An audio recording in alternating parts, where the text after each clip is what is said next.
안녕하세요. 계속해서 우리 가스펠 프로젝트 12번째 시간입니다. 계속해서 야곱 그리고 이제는 요셉에 이어지는 이 고난도 포함되는 하나님의 계획이라고 하는 이 주제를 가지고 계속해서 요셉의 인생 가운데 펼쳐졌던 하나님의 언약이 복음이 어떻게 성취되고 우리에게 어떤 은혜를 주고 있는지 우리 한번 살펴보는 시간을 가지도록 하겠습니다. 여러분 램프의 요정 지니라고 들어보셨죠? 알라딘이라고 하는 여러분 어렸을 때 보셨던 이 스토리에 보면 어려운 일이 생길 때마다 우리 램프의 요정을 부르기만 하면 나타나서 자기 삶에 일어났던 어떤 문제들을 해결해 주지 않습니까?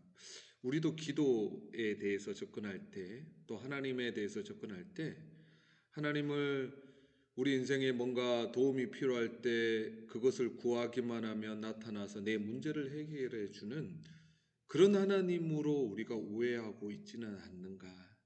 그래서 하나님은 항상 내게 좋은 것만 주셔야 되고 내 문제를 해결해 주셔야 되고 내가 원할 때 불러내어서 뭔가를 해결할 수 있는 내 삶의 평탄한 길을 보장해 주시는 어떤 그런 분으로만 생각하는 요소가 우리 가운데도 있지 않은가 싶습니다. 그런 사람에게 일어나는 일은 어떤 일일까요? 평탄할 때는 문제가 없지만 만약 내가 원하는 것들을 제때에 하나님께서 해결해 주지 않으면 나 그런 하나님 믿지 않을래. 제 주변에도 보면 열심히 공부하고 기도했는데 대학을 떨어지거나 취업하지 못하거나 인생에 어려움이 생기니까 나한테 계속해서 이런 어려움을 주시는 분이라면 내 기도 응답하시지 않는 하나님이라면 나 믿지 않을래. 이러면서 신앙생활을 그만두는 사람을 저는 몇 분 지켜봤거든요. 그래서 오늘 요셉을 통해서 정말 하나님이 램프의 요정은 아니잖아요. 그럼 우리가 하나님과의 관계를 어떻게 맺어 나가야 될지 또 우리가 또 살펴보는 시간을 가지도록 하겠습니다. 오늘의 주제는 고난도 포함되는 하나님의 계획. 하나님의 계획에는 고난도 포함되어 있다라고 하는 거죠. 하나님은 우리 인생이 그저 평탄하거나 그저 꽃길만 걸어갈 것이라고 보장된 말씀은 전혀 없습니다. 고난도 포함되어 있다라고 하는 거죠. 창세기 37장을 주로 살펴볼 거고요. 세 가지 포인트입니다.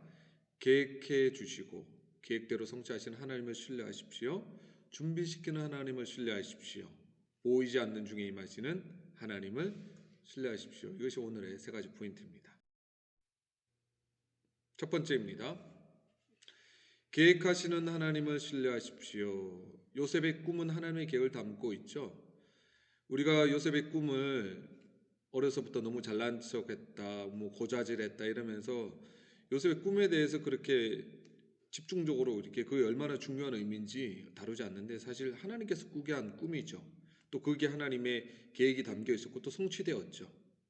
이런 관점에서 봐야 되는 거예요. 두 번째, 또 요셉의 이 꿈은 단순히 자기 가족, 자기 자신의 이기적인 야망과 꿈이 아니라 결국 이 꿈을 성취를 통해서 자신의 민족뿐만 아니라 민족과 주변 민족까지 이 기근과 죽음에서 구원하시려는 하나님의 원대한 계획이 포함되어 있구나라고 하는 것을 우리가 살펴볼 수가. 자, 첫 번째, 야곱이 요셉을 편애하는 것을 통해서 우리가 배울 수 있는 교훈은 무엇일까요? 사실 그는 야곱이 요셉을 편애했는데 놀랍게도 그 부모대로 올라가고 또 부모대로 올라가면 계속해서 편애의 모습이 나타나죠. 예, 이삭과 리브가가 편애하잖아요. 근데 또 그 편애를 동일하게 야곱도 편애하는 것을 우리가 발견하게 되죠.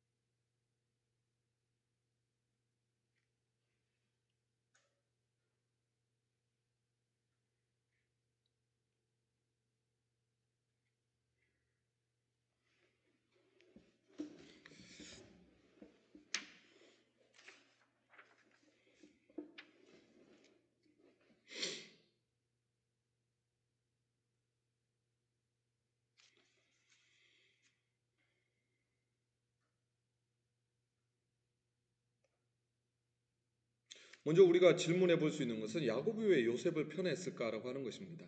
당연히 자기가 사랑하는 라헬을 통해서 낳은 아들이기 때문에 편애했다고 볼 수 있겠지만 아마도 야곱은 이삭과 또 아브라함을 통해서 자기가 낳은 자식들을 통해서 하나님께서 복을 주실 것이다라고 하는 이 언약의 말씀을 기억하고 있었을 것입니다. 그래서 야곱은 그 팥죽 한 그릇으로 장자의 명분을 선택할 정도로 그 언약에 대한 믿음과 기대감이 있었던 거죠. 그래서 아마 자기가 사랑하는 라헬을 통해서 낳은 아들을 통해서 언약의 자손이 성취될 것이다 라고 하는 이런 기대감이 있지 않았을까 싶습니다. 그러나 그럼에도 불구하고 하나님께서 약속하신 것은 하나님의 때에 하나님께서 친히 이루실 것이다 라고 하는 그런 하나님을 전적으로 신뢰하는 모습이 아니라 인간적인 편애와 자기의 어떠함을 통해서 이루려고 한, 사실은 이것을 통해서 또 형제간에 또 이런 아픔이 일어나게 되는 거죠. 이 아브라함처럼 또 야곱과 리브가처럼 이 편애하는 걸 통해서 결국은 물론 그럼에도 불구하고 하나님의 약속은 이루어지지만 그것 때문에 치러야 될 대가가 있었다라고 하는 거죠. 하나님의 약속을 신뢰하지 못하는 것, 그 때문에 치러야 할 대가가 있다는 것을 보여주는 거죠. 두 번째는 요셉이 형들에게, 부모님에게 자기가 꾼 꿈에 대해서 이야기하지 않습니까? 이것을 우리가 주일학교 때나 어렸을 때부터 아직 성숙하지 못했다 인격적으로, 그리고 너무 잘난 체하고 분위기 파악 못하고 뭐 이렇게 도덕적이고 윤리적이고 성품적 관점에서 볼 수도 있겠지만 성경은 도덕이 아니라 윤리가 아니라 언약적 관점에서 봐야 되거든요. 하나님께서 요셉에게 꿈 이야기를 부모에게, 형제들에게 하게 하셨고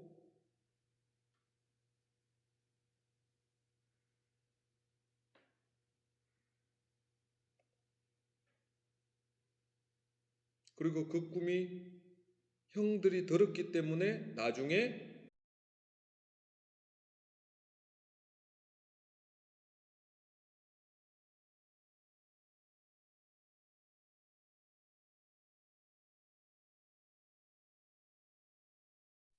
두 번째입니다. 준비시키는 하나님을 신뢰하십시오. 하나님께서는 우리에게 꿈을 주시고 언약을 맺어 주실 뿐만 아니라 그 약속을 친히 이루시기 위해서 하나님께서는 준비시켜 가시는 거죠. 우리 야곱을 이스라엘의 그 언약의 담지자가 되기 위해서 그의 성품과 그의 삶을 고난이란 풍파를 통해 다듬어 가셨던 것처럼 하나님께서는 그리스도의 형상을 본받게 하려고 때로는 우리에게 위험과 괴로움, 결핍 가운데 두실 때가 있다는 거죠. 요셉이 대표적인 인물이죠. 두 번째, 요셉이 형들로부터 당한 거절과 배신은 결국에는 그 당시에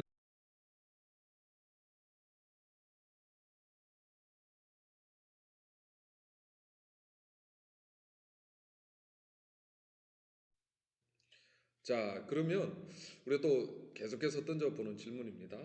하나님께서 사랑하셔서 약속을 주시고 언약을 맺어 주신 하나님 당신의 택한 자녀들의 인생 가운데 결핍과 위험과 괴로움을 겪게 하시는 이유가 무엇일까요? 우리가 생각하면 사랑하는 자식이라면, 사랑하는 자녀라면 좋은 것만 주셔야 될 것 같은데 때로는 우리가 원치 않는 고난을 겪게 하실 때 우리가 어떻게 반응해야 할까요?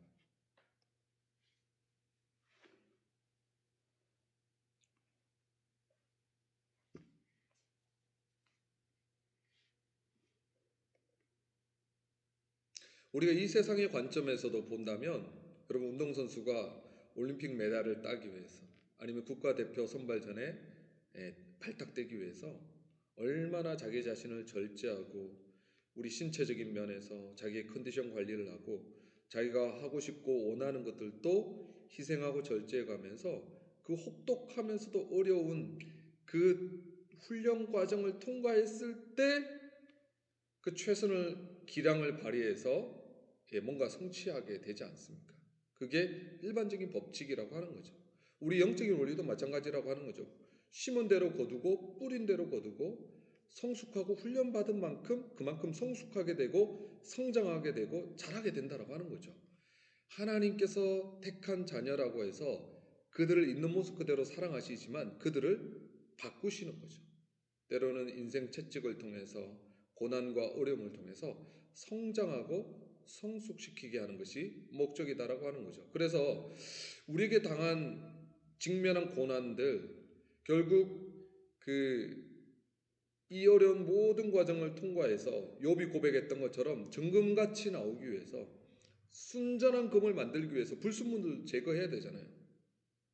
야곱도 마찬가지였고요, 이삭도 마찬가지였고, 요셉도 마찬가지고, 이 고난이라고 하는, 이 결핍이라고 하는 이 어려운 불같은 시험을 통해서 불순물들이 제거되는 거죠. 야망이 제거되는 거죠. 하나님이 기뻐하시지 않는 인생의 그런 어떤 그 철을 날카롭게 하듯이 이 어려운 가운데 부딪히면서 자신의 인생 가운데 하나님이 기뻐하시지 않는 그런 어떤 불순물들이 제거되는 거죠. 여러분 인생 가운데 아마 직면한 고난이 있을 겁니다. 어려움이 있을 것입니다. 아픔이 있으시죠. 그 과정들이 결국 여러분을 빚어나가시는 하나님의 놀라운 손길 아래 여러분의 인생이 있다. 방치된 게 아니라고 하는 거죠. 하나님은 절대 여러분을 놓치지 않으십니다.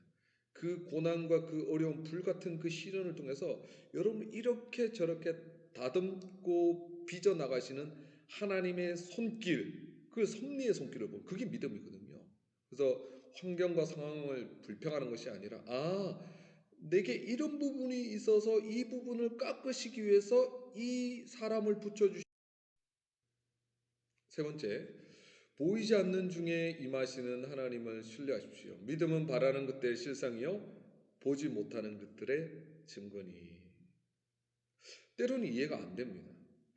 하나님이 자기를 사랑하시고 하나님이 선하시고 신실하시다라고 하는 것을 요셉 입장에서 자기는 별로 잘못한 것도 없어 보이는데, 단지 꿈 얘기를 했을 뿐인데 형들에게 미움을 받아서 아무도 알지 못하는 그 외로운 그곳에 노예로 팔려갔을 때 요셉이 느꼈을 그 배신감, 거절감, 상처, 분노, 하나님을 신뢰하기 쉬웠을까요?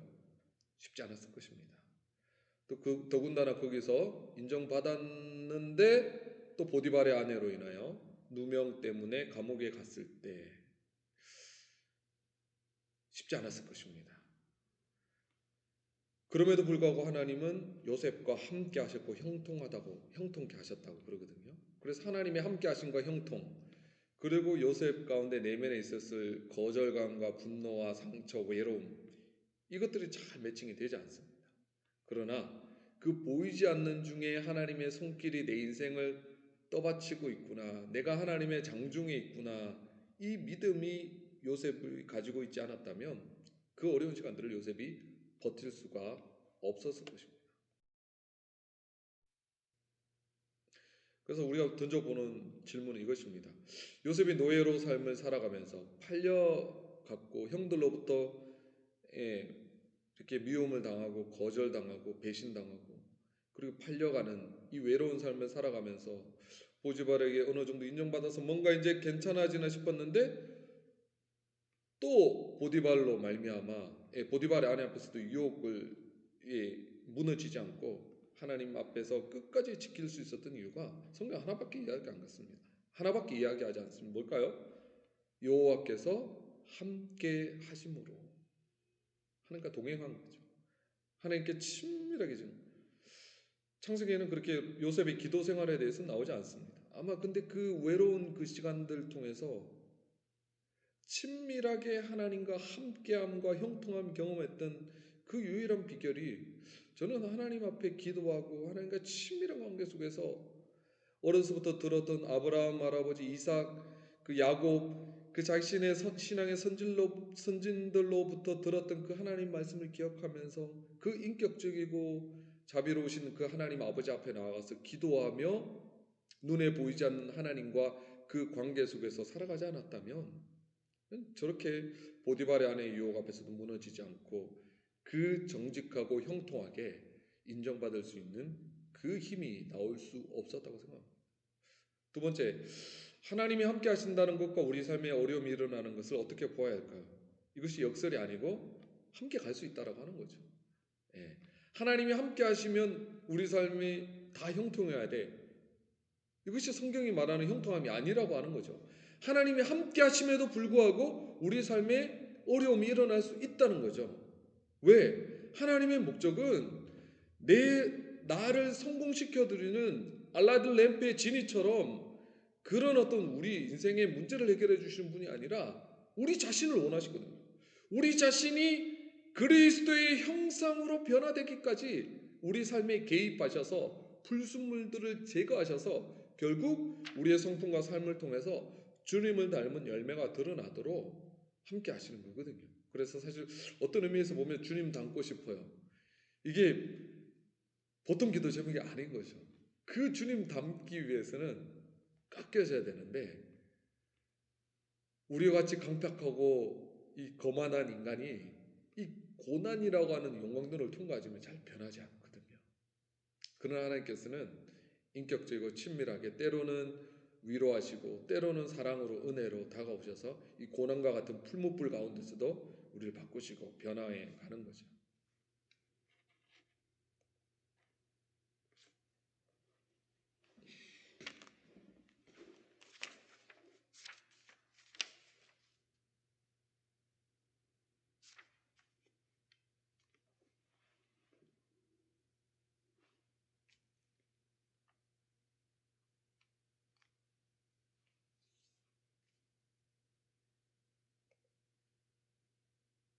그래서 우리가 이런 요셉의 삶을 통해서 우리가 볼 수 있는 것은 요셉은 아브라함, 이삭, 야곱, 요셉 이 족장들 중에 가장 예수 그리스도의 삶을 잘 예표한다고 볼 수 있습니다.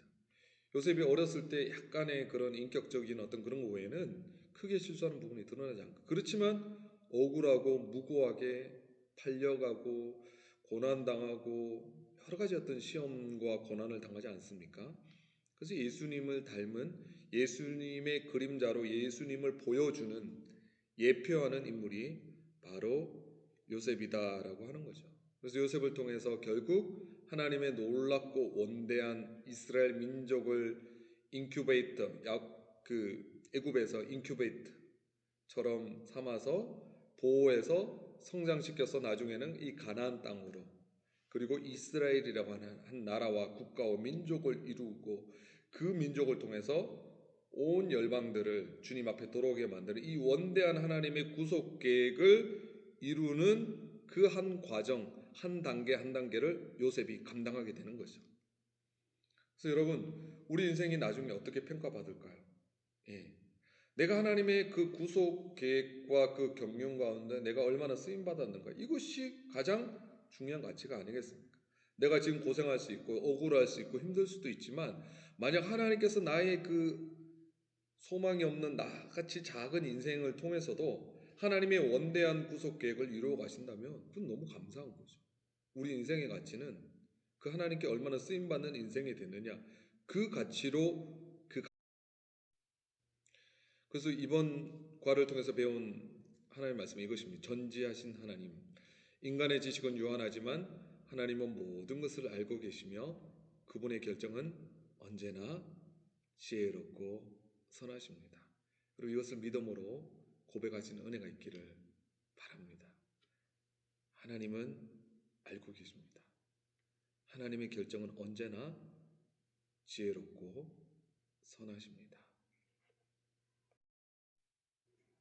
빌리그램이 이렇게 말했습니다. 하나님의 뜻을 따라가며 어디로 가든 하나님의 은혜가 우리를 붙들어 줍니다. 그래서 여러분 하나님의 뜻을 물어보시고요. 하나님의 뜻을 듣고 그대로 순종하시면 그 인생 축복된 인생이 되는 거죠. 하나님의 뜻을 물어보시고 그 말씀하시는 그 말씀에 순종하고 따라가며 그 삶을 살아간다면 하나님의 은혜가 언제라도 요셉이 하나님의 뜻 가운데 딱 붙어 있으니까 애굽을 가든 팔려가든 감옥에 있건 어디 가나 하나님이 형통하심에 따라가잖아요. 함께 하심이. 그래서 우리가 하나님의 뜻 가운데 있느냐 이것이 중요한 것입니다. 우리는 역경이 무의미하지 않다는 것을 알기 때문에 고통 중에도 소망을 가질 수 있습니다. 우리는 혼자가 아닙니다. 하나님 우리 함께 하시죠. 모든 것이 새롭게 될 재창조될 그날, 주님 오실 그날 다가오고 있음을 알아야 합니다. 여러분, 역경이 무의미하지 않습니다. 하나님이 여러분을 통해서 뭔가를 하고 계시기 때문이죠. 네 가지 질문입니다. 요셉이 가족의 자신의 꿈을 이야기한 것이 정당했다고 생각합니까? 오만했다고 생각합니까? 제가 말씀드렸죠. 지금 내가 직면한 고난들이 미래의 도전과 축복을 잘 감당할 수 있도록 나를 준비시키고 있습니까? 믿음이죠. 하나님이 나와 동행하시지 않는다고 느낀 적은 언제입니까? 반대로 하나님의 임재를 분명히 느낀 적은 언제입니까? 우리 경험을 나눠보시기 바랍니다. 고난 가운데 있는 지체를 위해서 우리가 어떤 역할을 할 수 있을까요? 이 네 가지를 우리 함께 나눠보셨으면 좋겠습니다. 예, 오늘 강의 여기서 마치도록 하겠습니다.